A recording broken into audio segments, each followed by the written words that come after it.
네, 그렇다면 일자리 사정이 왜 이렇게 나빠진 건지, 정부의 대책은 또 뭔지 경제산업부 송지혜 기자와 이야기 나눠보겠습니다. 아니, 송 기자, 올 들어 이 고용 지표가 악화되는 조짐은 계속 보여왔지만 지난달 급격히 안 좋아졌습니다. 특별한 이유가 있는 건가요? 네, 고용은 흔히 경제 활동의 결과물이라고 말을 합니다.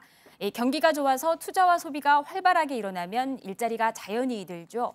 그런데 지금은 반대의 경우입니다. 네. 경기가 둔화되는 조짐이 나타나면서 경제 주체들이 선뜻 투자와 고용에 나서지 못하고 있는 겁니다.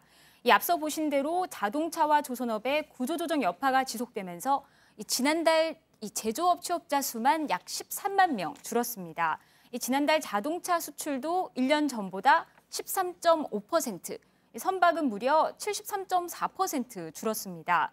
전체 수출은 여전히 늘고는 있지만 사실 반도체가 독주하면서 나타나는 착시 효과가 큽니다. 소비도 크게 살아나지 않고 있습니다. 6월 전체 산업 생산은 전월 대비 0.7% 줄었고 설비 투자와 건설 투자는 각각 5.9%, 4.8% 줄었습니다. 논란이 많았던 최저임금 인상 영향에 대해서도 정부는 일부 업종과 계층에 영향이 나타나고 있다, 이렇게 분석하고 있습니다. 네, 또 근데 이 생산 가능 인구 자체가 줄어들면서 취업자 증가폭이 따라서 줄어든 측면도 있다. 이제까지 정부는 이런 설명을 좀 내놨잖아요. 혹시 이 부분이 실제 그런지 분석을 좀 해봤습니까? 네, 그런 영향이 있습니다. 15세에서 64세까지를 정부가 생산 가능 인구로 분류를 하는데요.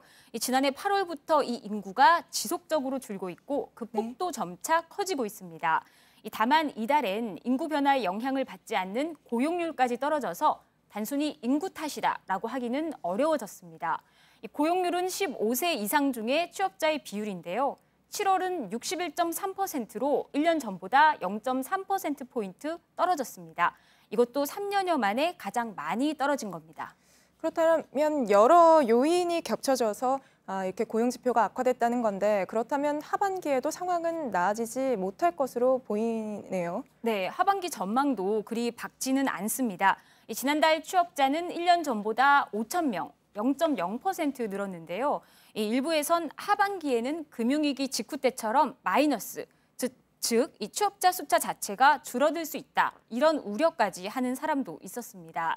다만 정부 내에서는 조선업 구조조정이 마무리되고 또 일자리 예산 투입 효과가 본격화하는 내년 초면은 상황이 나아질 것이다, 그런 기대도 나오고 있습니다.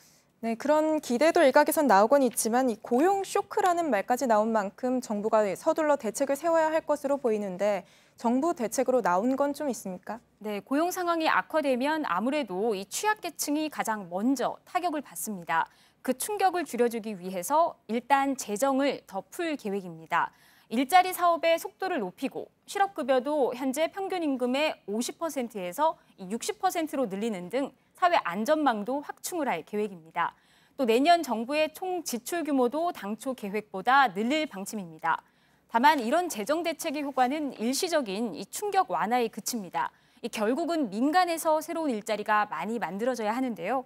이를 위해서 최근 청와대가 주도하고 있는 혁신성장, 또 규제개혁 드라이브도 더욱 속도를 높일 전망입니다. 네, 송지혜 기자였습니다.